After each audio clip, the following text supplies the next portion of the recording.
the claim that Girard, repeatedly makes that the literary texts actually possess greater insight than other theorists. For him, Sophocles is a more insightful interpreter of Oedipus than Freud ultimately was. Here I'm going to be discussing Girard's relationship to two pivotal thinkers of the modern era, that is, Friedrich Nietzsche and Sigmund Freud, both significantly better known than René Girard. Girard was not unusual among his contemporaries in having an important relationship to these two thinkers, because they were simply omnipresent, particularly for continental European, French and German in particular, philosophers in the mid to late 20th century, and they continue to be ubiquitous influences today. But there are some things about the specifics of Girard's relationship to the two of these thinkers that are worth dwelling on. First of all, I suggest that we think of Freud and Nietzsche less as influences on Girard and more as mediators in his own terms. That is to say, he actually, here we can dispute this if we'd like, but he consistently tended to deny that his primary influences, intellectual influences in other words, came from the thought of other thinkers like Freud and Nietzsche, other philosophers and theorists. Instead, he tended to argue that his main influences came from literary texts themselves, as well as from the Bible. So, in Deceit, Desire, and the Novel, his first book, we see this, right? That he claims that he derives his ideas directly from the novels themselves and the kind of thinking that they embody. And then later, he also makes similar claims about the influence of the Bible and Greek tragedy. And so he claims that these literary texts have a greater power, a greater kind of intellectual significance than any of these other thinkers. But I'd like to argue that this also suggests a kind of sense of rivalry with the other thinkers whose work he was contending with that is in some way consistent with his own claims about how, thought develops in conflict with rivals. All of this points to a kind of mediating relationship of rivalry where he needed to, in a sense, debunk previous thinkers in order to, make his own claims all the more powerful. Another point here would be that there's not, it's not so much that he inherited particular ideas from Freud or Nietzsche as that he inherited their ambition as thinkers. In other words, he inherited their attempt to explain basically everything, right? And here another figure who's pivotal for Girard would be Charles Darwin, right? And Girard really explicitly and at various points said that he was engaged in a kind of Darwinian project and claimed that his attempt really was to develop a theory that was as broad and all-encompassing as the theory of natural selection in terms of the range of different phenomena that it could explain. So I think it's clear what he inherited from Darwin was less specific arguments or ideas, again, than his explanatory ambitions. And that's true also to some extent with Freud and Nietzsche. They're his mediators in the sense that they become the models for his own intellectual desires and ambitions. That said, there are also a couple of crucial points of content, of substance, that it's worth highlighting in terms of Girard's relationship with these two previous thinkers. The first is in relation to Freud. Freud, he believes, basically grasped, but then shied away from his own basic notion of what he called first triangular and later mimetic desire. So here we should think about Freud's most famous concept, which is probably the Oedipus complex. So what does this concept show us? Well, it shows us that desire has a triangular structure. So we have on one hand the father, who desires or possesses the mother. We have on the other hand the child who looks up to the father, and by looking up to the father determines his own object of desire, which is also the mother. And then as a result of this convergence of desires between father and child, there is the potential for conflict between them. So the father experiences the child possibly as a competitor, but also more importantly, the child sees the father as a sort of enemy, because he seems to possess the thing that the child wants and block his own access to this object of desire. So Freud, in this sense, stumbles upon a very similar structure to the one that Girard later identifies in Deceit, Desire, and the Novel, where the basic idea is that objects of desire come into view through this process of mediation through this kind of triangular structure, where we look to someone else to determine our object of desire, and we then borrow that object of desire from this other, and then as a result, we potentially come into conflict with them and see them as an obstacle and as a rival to the fulfillment of our own desires. So the important point here would be that Girard saw this as completely general and mobile structure that existed in every sort of relationship, whereas Freud attempted to fix it in the specific context of the family. And so this is one way that Girard saw Freud as going astray. And he makes this quite explicit at various points. Freud did not grasp the generalized ability of the structure. So for Girard, Freud initially glimpsed something like that, but then he shied away from it, according to Girard, right? In other words, he initially glimpsed the potential applicability of the structures in context beyond the family, but then he later sort of attempted to confine it there. So, for Girard, this family drama or family matrix would be just one context where this structure would obtain, whereas for Freud, it was really the single crucible of this kind of structure of desire. What this also meant was that Freud tended to view the mother as an intrinsically desirable object, right, rather than simply as an object that happened to be designated by this primary mediator that is the father. And so this meant for Freud that any other object of desire later in life was in some sense a pale reflection of the mother.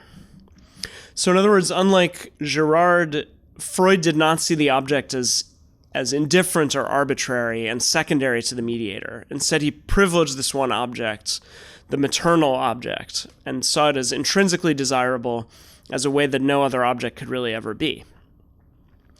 And so in this sense, Freud, he does offer a kind of rudimentary version of the theory that Girard develops, but he also shies away from the point that the object of desire is ultimately secondary to the rival or mediator.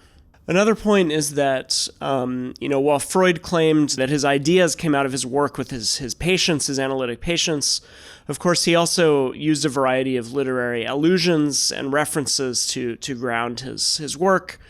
And here we might think of simply the notion of the Oedipal complex itself, which comes from Greek myth, and specifically the version of that myth offered by Sophocles. So, in other words, Freud relied heavily on literary evidence. He engaged also heavily with the work of Shakespeare, such as Hamlet. And so in this sense, Freud does, like Girard, rely on literature as a source of insight. So in Violence and the Sacred, Girard argues that Sophocles, that Freud's literary source, saw what Freud could not see. And so in this sense, the claim that Girard, repeatedly makes that the literary texts actually possess greater insight than, other theorists, is grounded in this particular example, right? That for him, Sophocles is a more insightful interpreter of Oedipus than Freud ultimately was. As an aside, it's worth noting that Girard's contemporaries, Deleuze and Guattari, in their famous Anti-Oedipus, offered a somewhat similar critique of Freud right around the same time that Girard was developing it in Violence and the Sacred. I won't go into that now in detail, but it would be an interesting subject for further relation. So Deleuze and Guattari also saw this kind of reduction of all desire to a recapitulation of the singular matrix of desire in the family as a sort of fatal flaw in the Freudian theory. So this is, again, Girard's crediting of Freud as a partial recognition of this triangular structure of desire, while at the same time in identifying a crucial flaw that Freud ultimately, he believes, went down the wrong track as a result of, which again is this kind of fetishization of the family as the singular matrix of desire. Another point about Violence and the Sacred and other places where Girard credits Freud is a slightly different point. Well, this is actually in relation to one of Freud's most controversial and often what's often viewed as one of his most discredited and sort of generally hated claims, which is the argument he makes in his book Totem and Taboo, which is a kind of speculative anthropology. And this is Freud's claim that in some primordial human society, you have a situation which he calls the primal murder. And this is a situation where you have a primal father who is a kind of realization of the nightmares of the contemporary Oedipus complex, because the primal father monopolizes sexually all of the women in this kind of primitive community, this primitive human society. And by the way, it's worth noting that this kind of situation is not entirely without real-world correlates. So if you look into just one example that occurs to me, a lot of cults and these kind of fringe polygamous sects, these kind of offshoots of Mormonism that you find in the American West, one of the main features you find in these sort of fundamentalist Mormon splinter groups is that there's an older man, often just one man who's the kind of spiritual leader of the community who claims to be a prophet, will begin to monopolize all of the women and drive out the younger men so that he can have access to the younger women and without any rivalry. So as soon as young women, daughters in the community reach puberty, this man, this, again, sort of primal father figure, will claim them sexually for himself. So this is not entirely unheard of thing in real life, right? But this is, basically what Freud speculatively projects onto the remote human past. So he imagines this kind of scenario where you have a father who's manipulating access to sex and sort of preventing other men from accessing all the other women in the community. And ultimately the men who have been deprived of sex in this kind of situation and deprived of access to women gang up together and murder the father, right? So this is Freud's speculative narrative of something that might happen in one of these, sort of primitive human societies. So at this point, you have a sort of genesis in the wake of this murder of the father. You have a genesis of a new kind of human society, because essentially the structure has been changed because the head of this society has been chopped off. So this frees up the sons to reorganize the society, but it also, Freud argues, fills them with a kind of remorse and guilt and kind of horror at what they've done, because we have to assume this father, was the source of their sort of basic understanding of their place in the world. So for Freud, this is the origin of various kinds of religious practices, because the father who's been killed becomes a kind of god who's both a source of power and fertility, but also a kind of dangerous and feared figure. So without getting into this whole account too much, Freud sees this as the scenario that generates all human culture and society in its most rudimentary forms and later begets, more sophisticated phenomena. So we could say that Girard sees in this idea of a collective murder by the sons of the father, another like the Oedipus complex, another, near miss on the part of Freud, he's close to arriving at something like Girard's own theories. And so, he's concerned to figure out exactly what Freud sort of got right, according to him, but also what Freud got wrong. So again, we might say Freud's fixation on this kind of familial structure where the victim of the collective murder has to be the father is kind of limiting from the Girardian perspective, where sometimes the sacrificial victim in Girard's accounts can be a kind of a king or leader of the community, but and this king might, in some societies and cultures, also take on this position of a kind of marginal outsider figure. Oedipus is perhaps the classic example. He's both an outsider and a king. And so this takes us back to the Oedipus myth, where I think the point here is that, this is one version, again, of the structure for Girard, but, Freud's version of it limits it too much, right, by making it only possible between the son and the father, right? So it's basically a recapitulation of this kind of limiting structure of the Oedipus myth. So, as I'm getting to here, the difference between Freud's totem and taboo and Girard's account of something like the primal murder is quite similar to Freud's, the comparison between Freud's Oedipus complex and Girard's triangular desire. So in other words, for Girard, Freud is too distracted by the one possible manifestation of this structure. He ultimately limits it to this one particular type of situation, rather than seeing its much broader applicability and recognizing its broader generative potential.